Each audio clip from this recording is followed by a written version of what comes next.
Hi, this is attorney Nicole Christie from the Christie Law Firm, where we work hard to make families stronger. And so today, in another installment in our series, How Do I Get My Kids Back?, we want to talk to you about what if you disagree with what DCF said.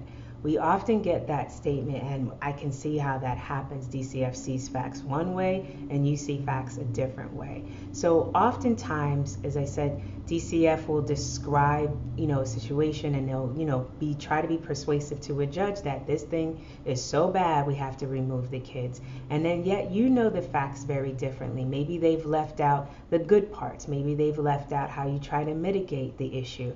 But nevertheless, it's different from what you believe. The first thing you want to do is, I noted before, is you need to understand what they're saying. And then if you disagree, try to establish exactly what they're saying is not being true. So for example, if we had a case where they said, oh, there's a domestic violence issue.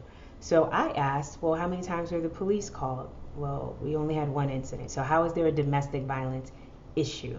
Issue means it's something that's ongoing. There's a problem. There's been reports of domestic violence. So if you disagree, you want to go back and ask, saying, okay, exactly what are you saying is the issue? What's the ongoing issue? What makes it unsafe for the kids to come back home right now? And when you disagree, one of the key words that I tend to use when dealing with DCF, or I advise my clients to use, is I understand. I like that phrase a lot because it doesn't say you agree, and it ends the argument with DCF. What you have to understand is that DCF will see your pushback as having lack of insight. And really, it's because they don't have enough facts. And so if there is a factual issue, let your attorney be the one to fight that out. But you, as far as you're concerned, because you don't want DCF to report that you lack insight, you don't understand what the issues are, you're not agreeing, just get out of that argument with them and say, I understand, while in the back of your mind saying, it's not true, but I am going to get my kids back no matter what. Because ultimately, that has to be the goal. If you spend your time fighting with DCF over an incident, over the investigation that happened 6 months ago, it will stall your progress. It is far better to say, I understand, and keep it moving. It doesn't mean you agree. It doesn't mean that you need to have this all proven out, and until they end up saying, oh, we're wrong and you're right, it's never going to happen. It's so rare that it happens. The better alternative is let your attorney do that fighting for you around whatever the issues might be, so that it's characterized correctly and so that the judge understands what is the real issue at hand. But as far as you're concerned, you want to say, I understand, and follow it up by saying, and how should I address that?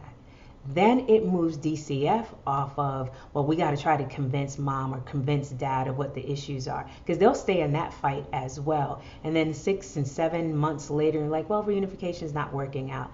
And that's so unfair to parents to get caught up in this battle over what they think and what a parent thinks.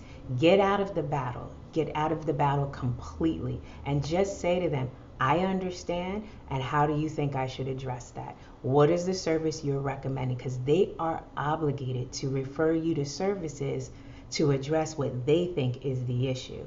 So use those services to your advantage. Sometimes clients will go in and use their individual counseling just to deal with the stress of dealing with DCF. But address whatever the concerns they're bringing up, and let your providers, which we'll talk about later, be a support to you. So just in summary, if you disagree with DCF, make sure you've got facts to back up what you're talking about when dealing with them. If there's an issue and you're like, no, that's not true, let your attorney battle over the facts.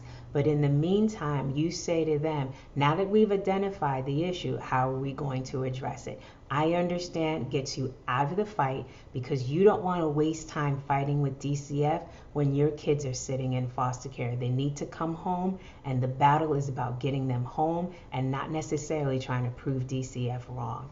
So just as a summary, make sure you understand exactly what is being done about why the kids were removed, but make sure you don't let the fight be the thing that consumes you. What should consume you is getting the kids back home. Take care.